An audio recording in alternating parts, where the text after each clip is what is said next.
"Excuse me, could you repeat that?" The Chief Justice's voice cut through the tense silence of the courtroom like a blade. My mother's lips trembled as she stammered, she can barely keep a job." The words lingered in the air, cruel and calculated.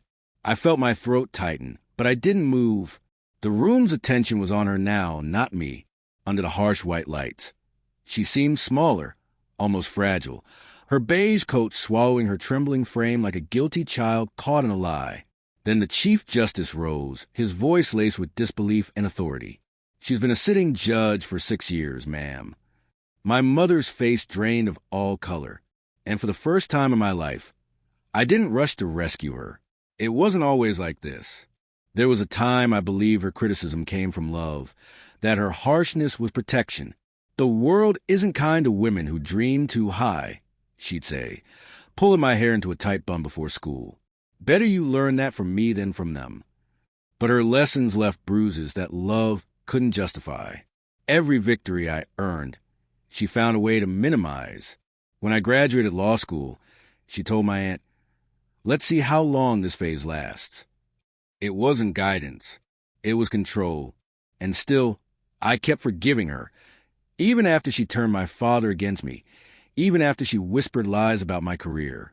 Because daughters are conditioned to love their mothers, even when that love cuts them open.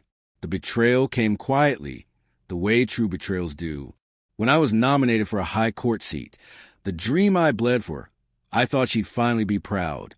Then came the anonymous letter. It accused me of falsifying records, manipulating verdicts, and abusing my position for personal gain. And though it bore no name, I recognized the handwriting instantly, the slanted loops, the firm pressure, the slight leftward tilt. My mother's script.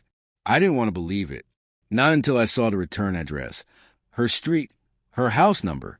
Something inside me fractured that day. But I didn't cry. Not this time. I went silent. I observed, and I began to build my case.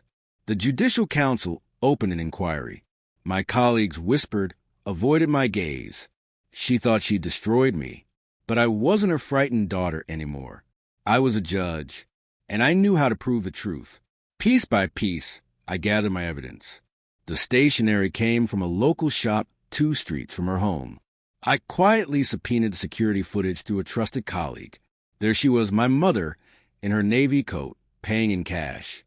I found her digital fingerprints, too.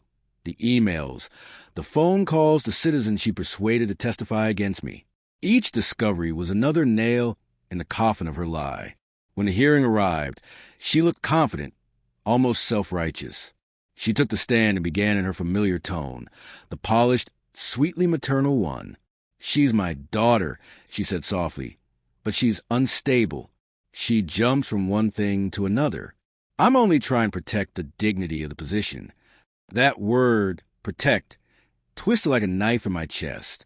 The Chief Justice asked for proof. She gestured toward the anonymous letter.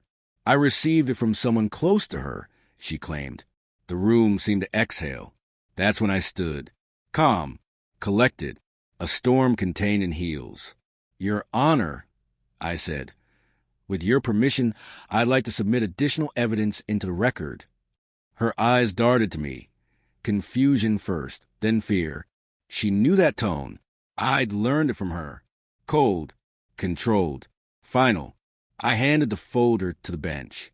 "This file proves that the letter submitted against me was authored by the witness, my mother." A collective gasp filled the courtroom. I didn't look at her. I let the document speak. The receipt, the handwriting analysis, the video stills. Every lie unfolded under the sterile light of truth.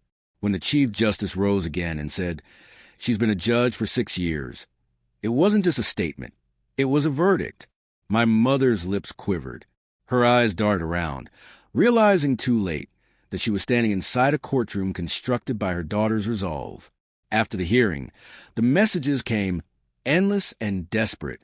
"You've humiliated me." One read, "No." I replied, "You did that yourself." She wanted a daughter she could command. Instead, she created a woman she could never control. People asked me if I regretted exposing her, letting the world see who she really was. The truth? Revenge isn't fire. It's ice. It burns slower, but it lasts longer. I didn't destroy her. I revealed her. The court didn't punish her. Silence did. Her friends stopped calling. Her bridge group disbanded. Neighbors turned their faces away. She'd built her life on judgment, and now she lived under it. Sometimes justice doesn't come from sentences. It comes from exposure. I still see her sometimes at family events she wasn't invited to. She stand at the back, pretending, eyes wet, smile brittle. And I say nothing, because silence, I've learned, delivers the final verdict.